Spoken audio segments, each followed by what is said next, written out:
Kuya, Yes po. yung cellphone ko hindi na po nagcha-charge Oh. pagdating po sa bahay.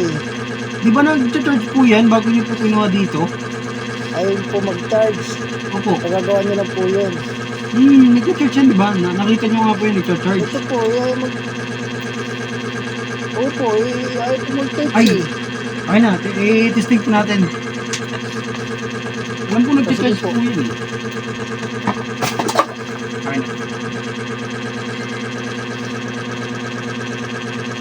Ba't kaya mag-charge yan? Kagagawa niyo lang po yun eh. Nag-charge naman po kuya. Nag-charge po? Opo. Nag-charge naman po.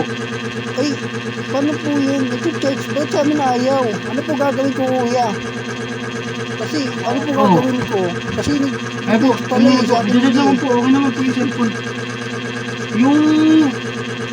Ang gawin nyo po, baka may ground po yung kuryente nyo. O di kaya, hindi po kayo nakapagbayad ng kuryente.